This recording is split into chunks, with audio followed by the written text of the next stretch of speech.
Welcome to SIM-PAC Live. I'm your host, Geoff Matthews. Today we've got Eric Priebee from Samach Partners. Welcome, Eric. Good morning. Thank you for coming on the show. That's okay. My pleasure.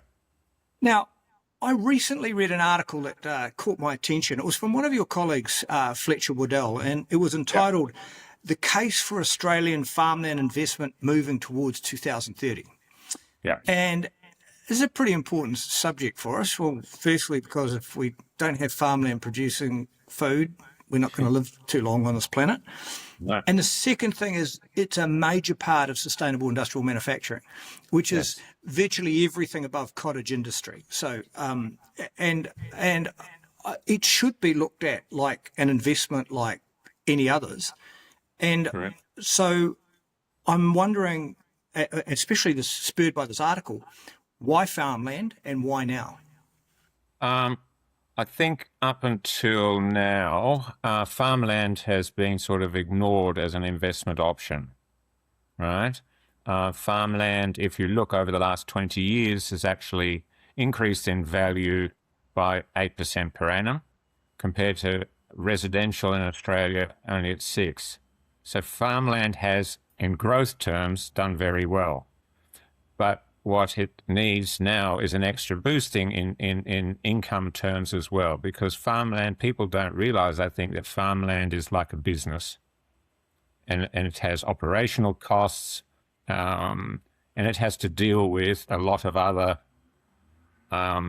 issues, for example, climate, soil, water, etc., animals, crops, which a normal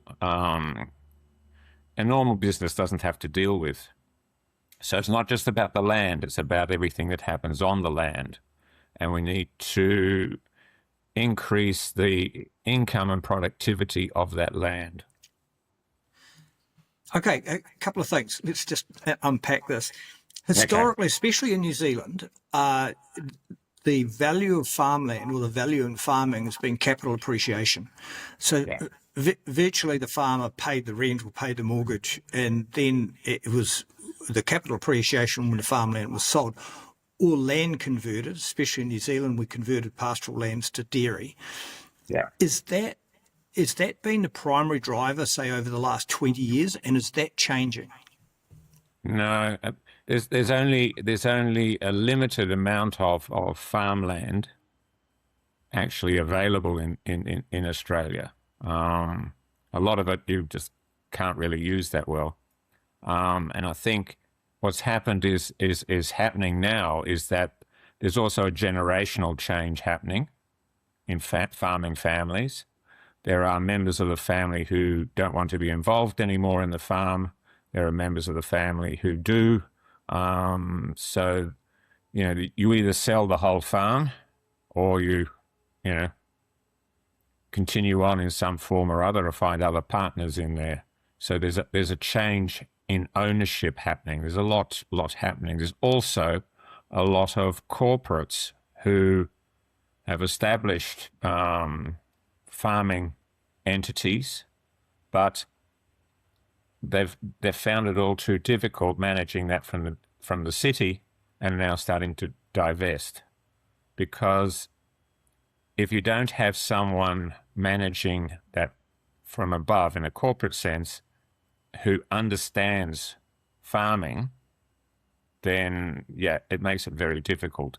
I think it was Dwight Eisenhower many years ago said, you can't manage a cornfield by pushing a pencil over paper in the city.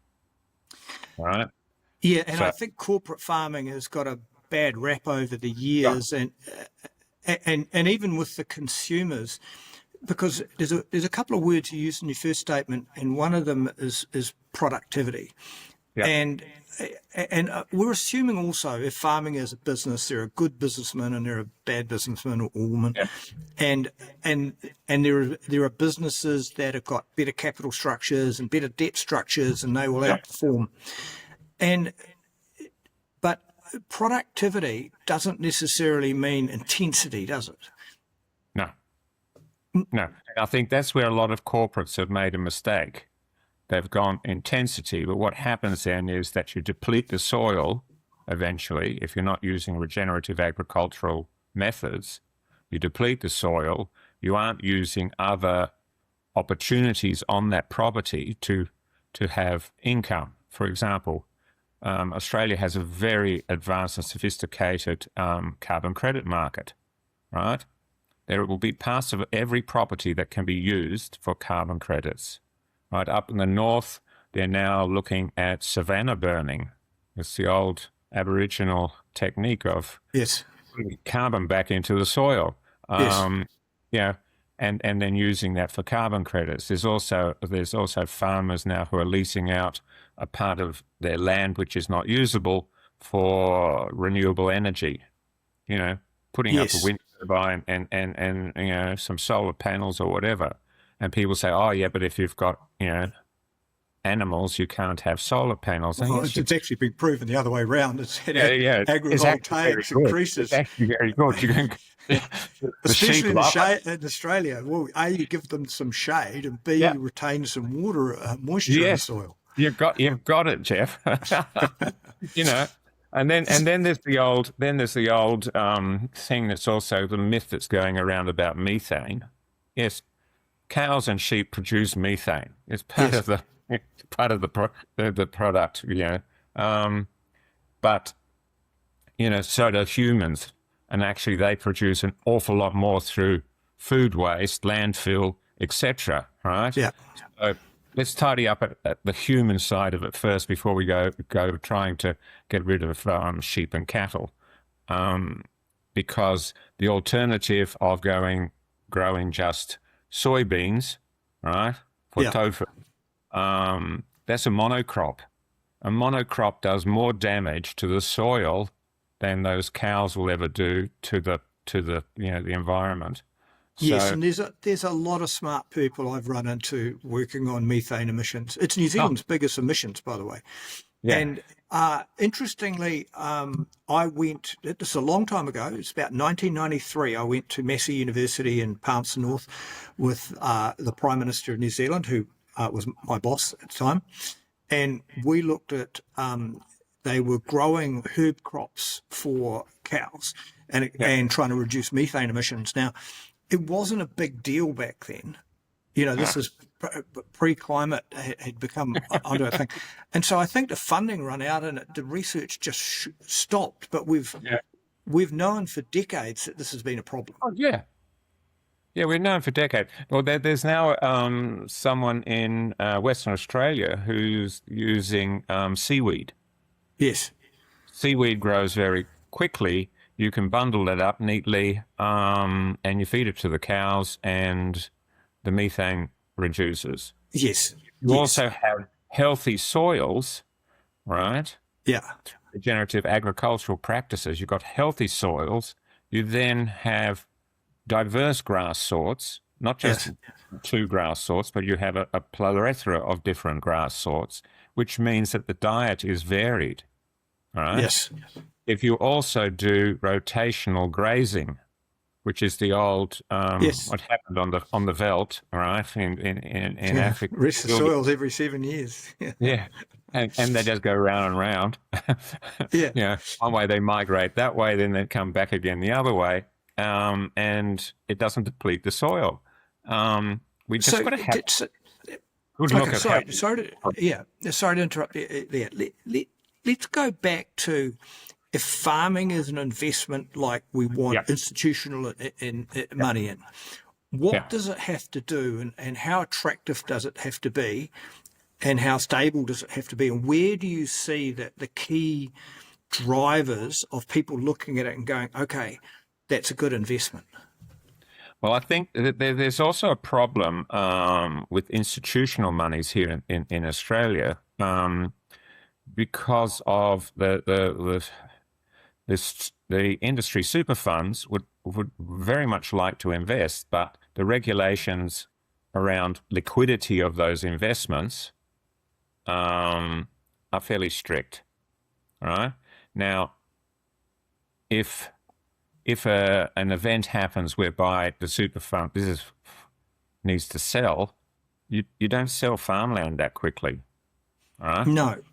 No. Well, you've got So to have somebody else you can sell that investment to.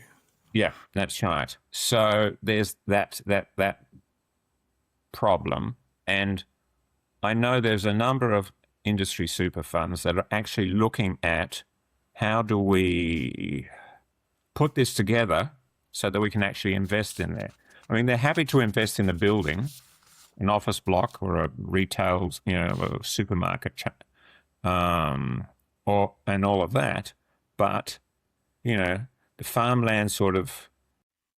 It's the too hard basket. There's much faster and easier things to understand. And what they need is the education to say that you get layered income streams coming off, and to do that, capital is needed. Yes, so that was going to be my next question. Why do some farms perform better than others, and what do you look for in a farm that would make it investment ready? Investment ready. Number one is the condition of the soil, and have they already been utilizing regenerative practices? Right? What is the quality of that soil? Because that's very important. No matter what they're doing, whether it's cattle, sheep, or crops, or nuts and berries, or whatever it is that they're doing, what is that? So the quality.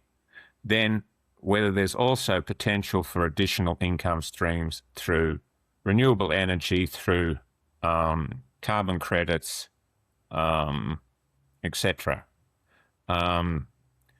And then what is needed to if it's to bring it optimal, and how easy is it to have the operational data input into that. There's also a question of, if you're having animals, the genetics. The genetics of those cattle or sheep. How resilient are they to these sheep and cattle to climate change? They're getting warmer, so therefore, is this breed going to survive? Yes. Right? Yes. Or have we bred that out of them? Right.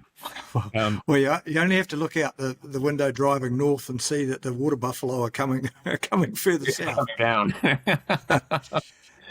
Because in Africa, for example, they're still using the old strains of cattle, right? Yes.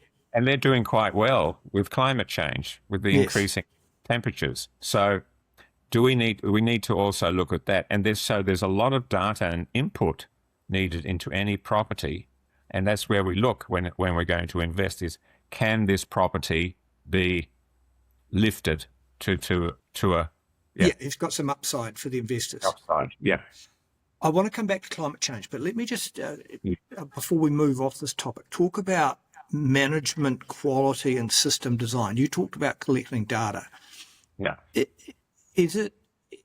Can we improve our management, and can we improve our systems design? And that means regenerative, or how we recycle water, or how we use our land, and how we look at the farm as an ecosystem.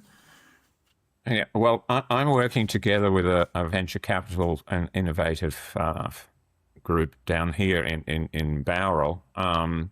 We're looking at how we can get all the data of the expenditure by a farm into one platform, right? At the moment, a farm has an account with X, an account with Y, account with Z, and for payment of all their If we can bring that all together under one card, right, and it's happening, then we've got the data on a platform. We can see from year to year whether there's improvement, more fertilizer, less fertilizer, more seed, less seed, whatever is coming in, more cattle, higher prices, better quality, all of that. If you can bring that data together, then you add to that weather data, from the Bureau of Meteorology. Then you add to that also genetics, right? You can actually go on and see, now this farm here is doing really well, and this one's not. Why is that? What's going on? They're quite close in proximity. Is there a problem with water catchment? Is there a problem with the animals they've got, or the crops that they're growing, or what is it? Because there's no, even if the farm is next door to each other, they're not the same necessarily. Right. Okay. And let's address this issue of climate change, because you said farms next door to each other aren't the same anyway. Yeah. Are we farming land that shouldn't be farmed? I mean, as a New Zealander, and we grew up in lots of green grass everywhere, 12 months a year it was green grass, and we used to see these images on the Australian sheep farmers and these poor little animals on this just desert, and we used to think, what are they trying to do? So is there farmland that should be retired out of farming, or are we just farming it, or does it need investment? Well, it depends on the land, I think. Some of it is so depleted, you're better not farming on it anymore. And others, a lot could be done maybe to improve it. So it depends from farm to farm. I'm Dutch originally, right? So I'm used to green pastures as well, very green. Although at the moment they're all covered in snow. But it's. I think originally we came to this country with European methods of farming, which are not totally suited to the land, because we've got very old soils, and they're very quickly depleted if you don't manage them properly. We weren't open at the time to methods that the indigenous people used, which is a pity, because they'd been living here a lot longer than we came along, and they'd been doing things already quite a while.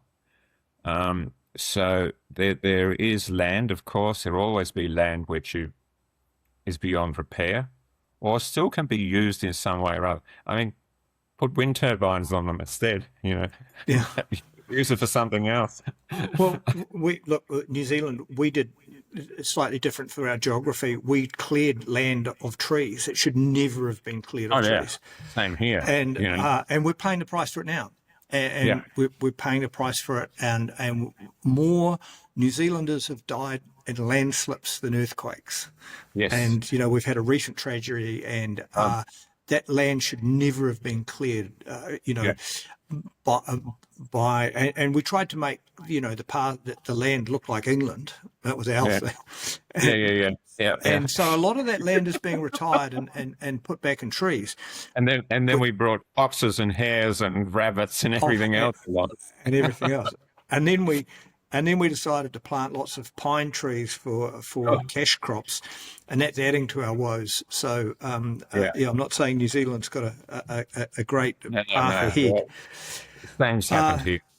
Yes. So do you look at, is there maps of how climate change is going to affect certain regions and certain parts? Is that mapping being done? I think that's starting to be done. It's not easy, because as you know, I mean, Australia just recently, down the Otway Ranges, down the south of Victoria, they've got bushfires and floods all happening at the same time. Yeah, right. I know there's more moisture in the air. It's changing faster than anyone predicted. Yeah, and people say that you can't get bushfires. It's humans that throw out cigarette butts. No, it's not. It's dry lightning, right? Yeah. Those clouds that are in the air, they collide, and then bang, down it goes and into the dry bush. And Okay, well, I want to bring up two subjects. I want to bring up the first one is about how many people. I read a stat when I was researching for this topic. It said Australia can feed between 300 and 500 million people from its base of 25 million people. You know, that's a lot of people in the planet. Yeah. And so we can produce that much food. We can produce more food. But the one thing that I've had a bit of a bugbear about for a long time was I was a salmon farmer once, and I was making this speech, and I said the world's going to run out of protein. And somebody came up to me and said, "Geoff, no, we're not." I said, "You should have a research it." And this is before the Chat GDP, and I had to research it the hard way. Yeah. And I found out that 25% of all the food we produce globally is wasted before it hits the shelves. Yes. So it's wasted in grain silos and it rots. And it's wasted in the supermarket, and it's wasted in the households. It's wasted everywhere. Well, that's another 25% is wasted, in that process. So there's 50%. And then there's about 50% more if essentially the emerging countries just use what the best seeds available today. I'm not talking about GMO. I'm just talking about the best available seeds in the developed world. If we shared those with the underdeveloped world, we could produce another 50%. So this, and I know there's an organisation, they've come to SIM-PAC live meetings, Stop Food Waste Australia. The food waste, this is my proposition, that the consumers are paying for it. Yeah. Somebody is paying for the waste. So if you can stop the waste, could some of that money end up back in the pockets of the farmer? Of course they could. If you think that there's $10 billion approximately here in Australia which is wasted, food waste, $10 billion. That's an awful lot of money. Give me that, and I can do an awful lot on the land with that. I mean, it's just incredible. And so I'm assuming getting some of these crops to market without rotting is just also capital investment of how we store and treat them. And are you looking, or is it possible that investment into farming systems is also an investment in maximising the return to the farmer is what I'm talking about. Yeah. I think also, I mean, there's a lot of money goes into transporting from the farm to the consumer, right? Because we've shut down over time all our abattoirs and sale yards, etc., and therefore there's trucking expenses, right? There's all of that, whether it's a grain crop or as animals. They need to be brought to market. If you had more regional abattoirs again, that would help solve some of the problem. You could bring closer to the consumer. So I think if you look at what the farmer actually receives and then add on to it everything along the way, he doesn't receive a great deal of that, No, it's one of the things that Jeremy Clarkson's brought to the attention of the British public was how little the farmer got for goods that people thought were expensive. Yeah, and if you look at that and you see where can we cut down, that's another one that I haven't got time to. Someone else can do that one. Yes. And also, okay, let's look at sustainability overall. We've talked about climate volatility and you've talked about regenerative farming methods. Yeah. Because one of the things about putting carbon back in the soil is it helps, A, retain moisture, but B, it stops flooding. It stops flash flooding. And so these practices, which we did, and you've talked about Indigenous peoples doing it. And I know that they've LiDAR has photographed mounds of carbon burn off in the Amazon forest. Yeah. So they've obviously done this a long time. Yeah. But are the farms you look at, or let's say that are investable, are they becoming more sustainable? Yeah. They're trying to, but with everything, there's capital needed, and enduring, longer term capital to help that along the way. It doesn't just happen overnight. I heard an interesting story the other day about diversity credits, which is another, besides carbon credits, you have diversity credits. People were looking at buying a property down in the Snowy Mountains. And they had a good look at it, and they got an expert in who said, you don't go and put any animals on this property. You've got a rare sort of native grass, and you just leave it, let the kangaroos lawnmower it for you, and then sell off biodiversity credits, and it's just got an income on its own, and you can just live there. All right? Yeah. So no cattle, no sheep, no grain, no nothing, just native grass, and decent income.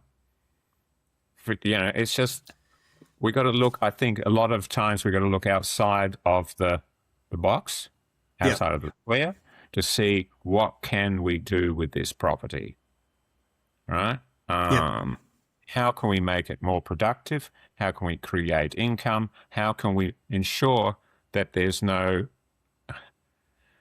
that the product gets brought to market efficiently? Okay.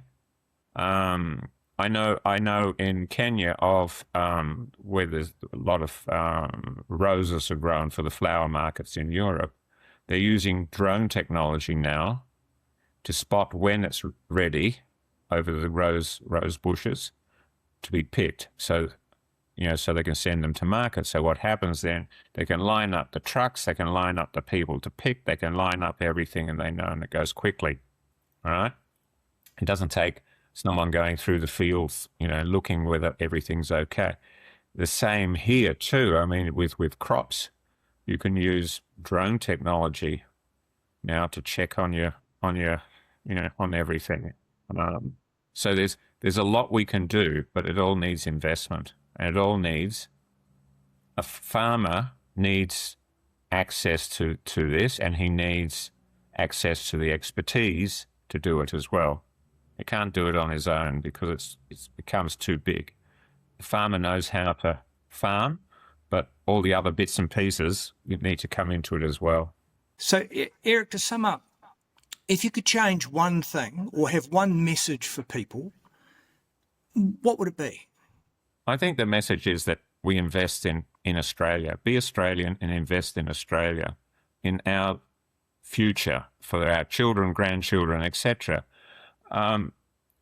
There's a change needs to happen with institutions, how they invest. More should come into Australia. Looking at farmland and all the associated food security issues. Then there's the banks who need to really review how they lend to rural properties. They haven't changed those rules for a long, long time. So there's a structural change and a structural different thinking needed there. They look at it as the value of the land. They don't look at the income coming from the land. So we can increase the income. It'll make it more attractive for the banks to lend to them, right?